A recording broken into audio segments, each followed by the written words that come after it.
Welcome to the Night Radio and Television station. Here come to the news today. On December 28th, a ceremony to honor frontline forces, organizations, individuals, entrepreneurs, dignitaries, and monks in the fight against COVID-19 took place. The ceremony was held in person and online at the bridgehead of 11 districts and cities. The session took a minute to commemorate those who sacrificed and died during the pandemic.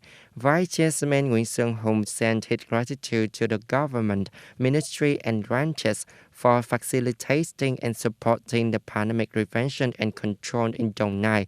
The Vice Chairman of the Provincial People's Committee also suggested that the health sector and frontline forces effectively implement measures to prevent and control the pandemic, minimizing the threat in the community and the number of the deaths, promote vaccination against COVID-19, and develop an injection plan for the next year. Locality actively support the health sector and frontline forces in the pandemic prevention and control. On this occasion, the Provincial People's Committee rewarded more than 2,000 individuals and collectives with many positive contributions to the prevention and control of the pandemic.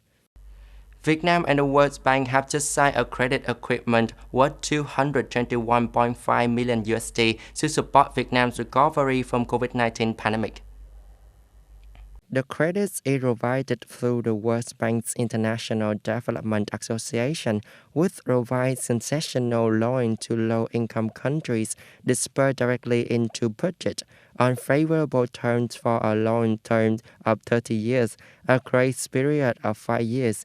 This credit is intended to encourage policy reform along the two pillars. Pillar 1 supports an inclusive economic recovery by reducing the tax burden on businesses, improving access to financial assistance by vulnerable groups, closing the gender gaps in workplace, and promote financial inclusion. The second pillar contributes to greening trade policies, promoting air government, and increase the use of renewable energy.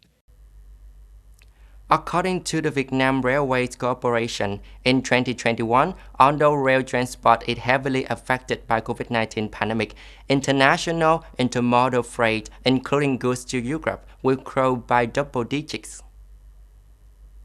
Specifically, it is expected that this year international intermodal goods exported through both Lào Cai and Dong Dang border grades will reach more than 508,000 tons, up to 32% over the same period last year. Revenue increased about 2%.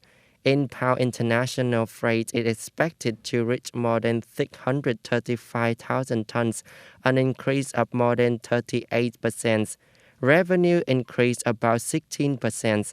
This is the result of promoting solutions to increase the proportion of the freight transport, including international freight, to compensate for the decrease in passenger transport. The United States made a cautious assessment of Iran's willingness to negotiate after the 8th round of talks between Iran and major power resumed in Vienna, Austria on December 27th. Speaking to the press on December 28th, U.S. State Department spokesman Ned Price stated, "It's really too early to say whether Iran will return to a more constructive approach to the next round of talks." Mr. Price added that there has been some progress in identifying the complex issue backlog for negotiation on how Iran would return to full compliance with its nuclear commitments in the deal. Earlier on the same day, Iran and Russia expressed optimism about negotiations. Meanwhile, European Union diplomat Enrique Mora, who led the negotiations, said all sides have shown a clear will to aim for success, but a very difficult talk is still ahead. Russia Foreign Ministry confirmed on December 28 that it planned to discuss Russia's security requirements with the United States on January 10th. Raya News Agency reported amid rising tensions between the two countries over issues around Ukraine.